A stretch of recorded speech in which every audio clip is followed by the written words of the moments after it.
모닝타임즈 시간입니다. 생각보다 고금리 여파가 좀 길게 가고 있는데요. 3거래일 연속 뉴욕 증시 부진한 모습을 기록합니다. 낙폭 자체도 그렇게 줄어들 기미를 좀 보이지 않고 있어가지고요. 이 중앙은행 인사들이 계속해서 고금리로 인해서 인플레이션을 잡겠다라는 의지들을 표명하고 있는 상황이고요. 여기에 기술주들을 포함해서 부담이 쌓여가는 종목들의 하락폭이 더 크게 나타나고 있습니다. 중요한 경제 지표들도 몇 가지씩 발표가 나왔는데 어떤 전략들이 필요할지 오늘 이 시간에 분석해 보겠습니다. 토마토 투자클럽의 최원재 전문가님 함께합니다. 전문가님 안녕하세요. 안녕하십니까? 네, 뉴욕 증시 좀 계속 부진하네요. 네, 어떤 특징들이 있었을까요? 네, 긴축 우려가 지속되면서 하락으로 마감을 했는데요. 다우가 1% 하락, 나스닥과 S&P 500이 1.1% 하락했습니다. 많이 좀 강세 종목은 보면은 반도체 업체인 글로벌 파운드리가 3.5% 상승했고요. 메타버스 관련주인 메타포트가 2.4% 상승했습니다. 그 다음에 7월 구인 건수가 1120만 건으로 집계가 됐는데요. 예상치를 상회했습니다. 예상치는 1040만 건이었습니다. 3개월 연속 감소세가 멈췄고요. 인플레이션 압박이 커진 것으로 보고 있습니다. 그 다음에 ING 측에서는 인플레이션 둔화 지표가 나타나더라도 연준이 민첩하게 대응하지 않을 것이다 라고 얘기를 하고 있는데요. 연준이 월가가 기대하는 만큼 곧바로 통화정책을 수정하지 않을 것이다 라고 얘기하고 있습니다.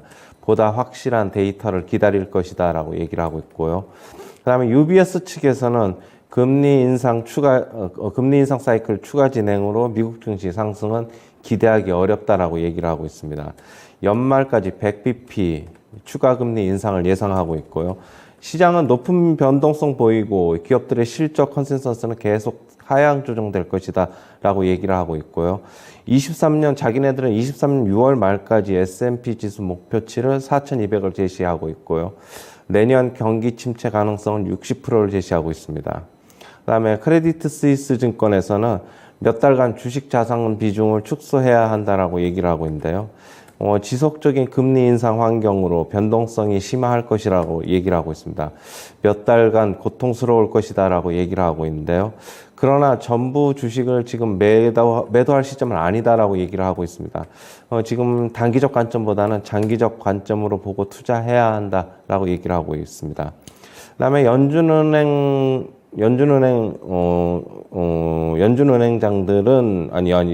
총재들은 매파적 발언이 계속 좀 이어지고 있는데요. 뉴욕 연은 총재 같은 경우에는 연준은 내년에도 긴축 계속 이어갈 것이다라고 얘기를 하고 있고요.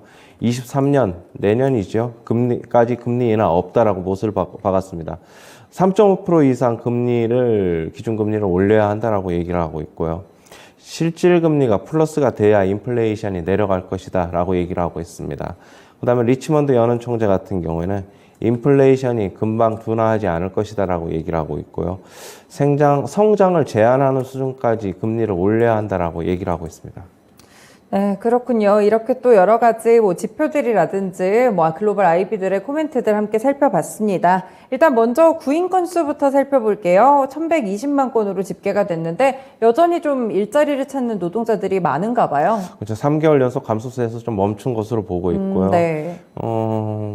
역시 워낙 구인 건수가 많다 보니까 금방 해고가 되더라도 다시 일자리를 찾을 수 있고 여전히 인플레이션에 대한 것은 안 좋은 쪽으로 그럼 해석이 되겠죠. 네. 그렇군요. 사실 포드라든지 대형 기업들이 기준금리 인상하면서 정리해고나 이런 이슈들이 좀 있었잖아요. 그럼 이런 것들이 이렇게 구인 건수도 좀 강하고 하니까 노동시장 전반의 충격으로 확산할 가능성은 좀 적은가요? 거기서 해고가 되더라도 다른 일자리들은 바로 구할 수가 있다. 아주 자기네들이 양질의 고소득을 누리는 일자리에서 만약에 해고가 됐다면 같은 일자리는 바로 구할 수는 없겠지만 네. 그 밑에 구직 구인 건은 많다라고 보고 있습니다. 네, 그렇군요. 그런데 좀 걱정이 되는 게 경제 지표 자체는 나쁘지가 않은데 이렇게 고용시장이 또 탄탄하면 연준에서는 더 좀 수월하게 금리 인상을 진행할 것 같거든요. 전혀 신경을 쓸 필요가 없죠. 실업률이 3.5%니까 네. 지금 주말에 고용 지표가 발표가 되잖아요. 네네. 비노동 고용 지표가 이제 발표가 되는데 거기서도 지금 월가 측에서도 지금 컨센서스를 실업률을 예측하는 게 실업률이 지금 3.5%에서 변동이 없을 것이라고 보고 있고 좀 높아져봤자 3.6%를 예상하고 있어요. 더 좋아지면 3.4%까지도 내려갈 것이라고 예상을 하고 있어가지고 여전히 뭐 고용시장 뭐 전혀 신경 쓸 필요가 없다 그렇게 봐야죠. 그렇군요. 오히려 좀 강한 고용시장이 어떻게 보면 연준의 고금리 인상에 대한 좀 독이 되고 있다. 이렇게 해석이 좀 되는데, 한 가지 아까 외신에서 본 지표들 중 하나가 8월 소비자 신뢰 지수인데 이것도 예상치보다 상당히 좋았더라고요. 네. 이건 어떻게 해석해야 될까요? 역시 뭐 아직까지는 그렇게 뭐 기대치가 좀 빨리 떨어지고 있지 않는 것으로 보고 있고요. 네. 역시 일자리가 그래도 조금 워낙 뭐 고용이 탄탄하니까 소득이 있으니까 아직까지는 뭐 좀 기대치가 조금 바로 떨어지지 않는 것으로 보고 있습니다. 그렇군요. 이 연은 총재들이 계속해서 좀 매파적인 발언을 내놓으면서 이렇게 좀 금리 인상에 대한 부분들 커지고 있는데 지금 75bp 가능성이 조금씩 좀 높아지고 있죠? 네, 맞아요.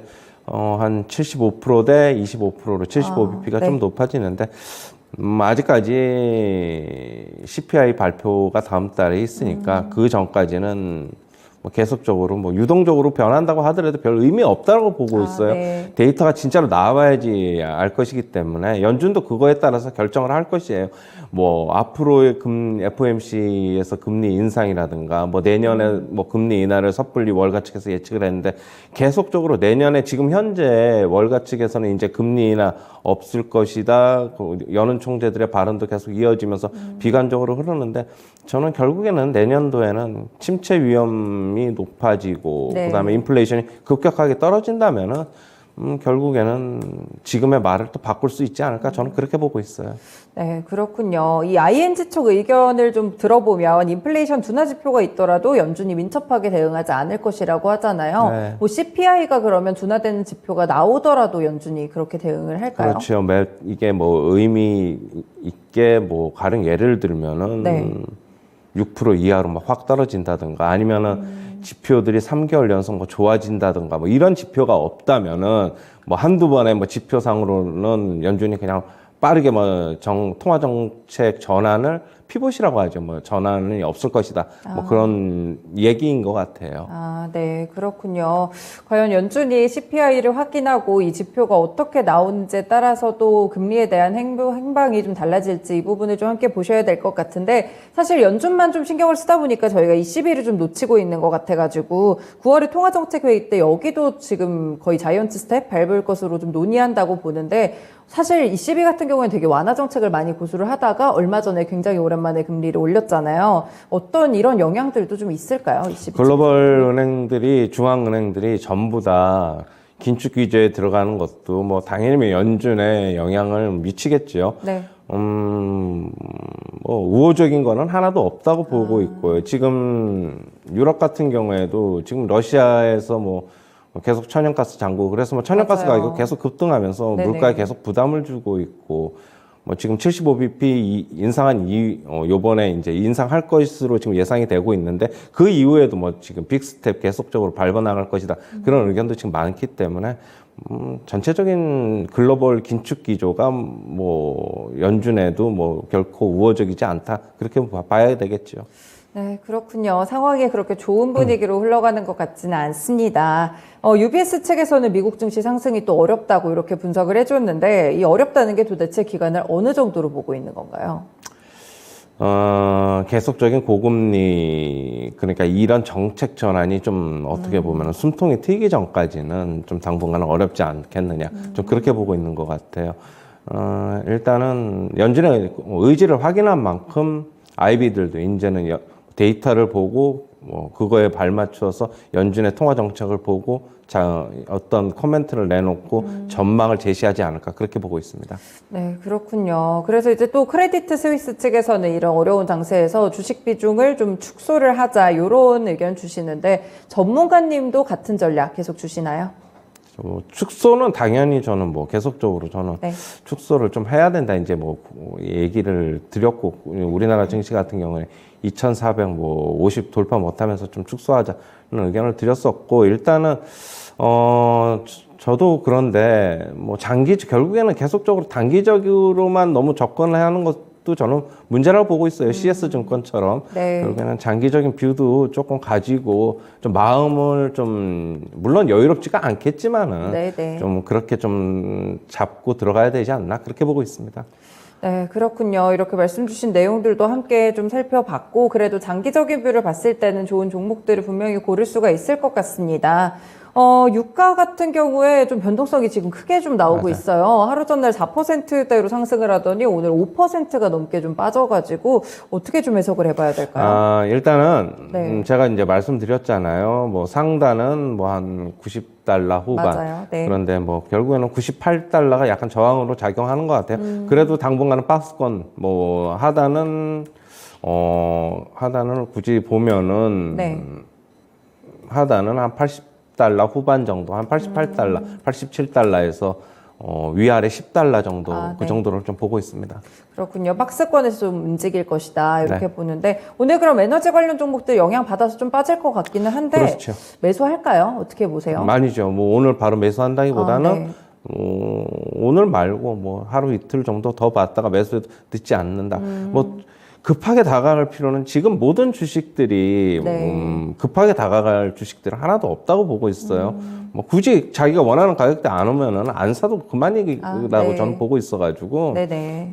조금 여유롭게 좀 대처하시는 게 좀 맞다고 보고 있습니다. 네, 긴 호흡으로 지켜보자는 의견을 함께 또 주셨습니다. 네, 넘어가서 어제 국내 시장이 그래도 반등을 했어요. 이렇게 미국 시장이랑 디커플링 기조가 좀 나왔는데 이랬던 이유는 무엇일까요? 뭐 나스닥 선물이 조금 강세를 보였다라고 보이면서 시장은 그렇다고 본다면 미국 시장 상승으로 돌아서 잠시 뭐 반등 나오지 않겠느냐 그것 때문에 어제 상승한 것으로 보고 있고요. 제가 언제도 말씀드렸는데 외국인들은 서서히 발을 뺄 것이고 맞아요. 네. 그런데 어제 이제 결국에는 코스피 시장에서 약 1,500억 정도를 매도를 했지요. 네.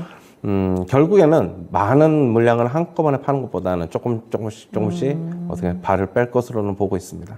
네, 조금씩 외국인이 좀 빠져나갈 것이다라는 의견 어제와 함께 좀 같이 주십니다. 수급적인 부분에서 참고를 해보시면 될 것 같고요. 그리고 어제 자동차 관련 종목들이 좀 다시 한번 반등이 좀 크게 나왔는데, 뭐 정부도 열심히 대응을 하고 있는 것 같고, 자동차 관련 종목들 어떻게 보세요? 어제도 이제 말씀을 드렸는데, 미국 정부와의 이제 협상을 뭐 진행하겠다라고 했고요. 뭐 좋은 결과가 나올지 나쁜 결과가 나올지는 아직까지 모르는데 그런 기대감도 있는 것으로 보고 있고요. 그 다음에 뭐 원달러 환율 시장에 뭐 환율 상승이 결국엔 수혜주이기 때문에 뭐 그런 것도 지금 후차적으로 반영이 되고 있다라고 좀 보고 있습니다. 일단은 뭐 미국 정부와의 협상이 어떻게 갈지에 따라서 네. 조금 뉴스에 따라서 출렁거릴 것이라고 보고 있어요. 그렇군요. 자동차 관련 종목들 투자하실 때 참고해 보시면 될 것 같고, 이 기업들의 3분기 실적 추정치가 조금씩 좀 낮아지고 있거든요. 좀 3분기에 좋지 않을까요? 어떻게 보세요? 아직까지 뭐 실적 시즌이 아직 다가오는 게 아니기 때문에 조금 더 그거는 지나봐야지 알 것으로 보고 있고요. 네.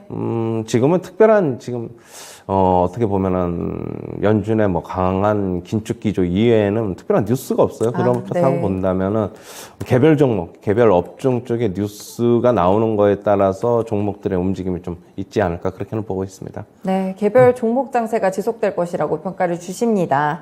뭐 이제 내일이면 이제 9월입니다. 8월이 다 끝났는데 보통 9월 같은 경우에 1년 중에 가장 좀 부진하거나 거래량도 많이 감소하는 그런 달이기도 한데 좀 어떻게 대응을 하고 어떤 전략들을 짜보는 게 좋을까요? 미국 시장은 그거를 9월 증시가 전통적으로 안 좋았기 때문에 미국 이미 뭐 며칠 전서부터 뭐 그런 악재가 튀어나오면서 네. 지금 그런 거를 반영을 하고 있는 것으로 보고 있어요. 뭐 9월 시장 전체적으로 뭐 별로 기대할 게 없다고 보고 있어요. 지금 CPI가 발표가 되고 그다음에 FOMC가 전까지는 지속적으로 좀 어느 정도는 약세 움직임이 좀 나오지 않을까 그렇게 보고 있고요. 국내 시장도 뭐 미국 시장 그렇다고 해서 급하게 급락으로 저는 뭐 갈 것으로는 보고 있지 않아요. 소폭 등락 거듭하면서 서서히 빠질 것이라고 보고 있고 국내 시장도 마찬가지입니다. 어제 뭐 기술적 반등 나왔지만 네. 뭐 굳이 기술적 반등 의안에서 살 필요는 없거든요. 그렇죠, 네. 그렇다고 본다면은 하단은 한 2,380까지는 좀 코스피 기준으로 좀 낮춰놔야 되지 않느냐 그렇게 보고 있습니다. 네, 이렇게 9월에 대한 전략들까지 함께 좀 들어봤습니다. 오늘도 말씀 잘 들었습니다. 고맙습니다. 네, 감사합니다.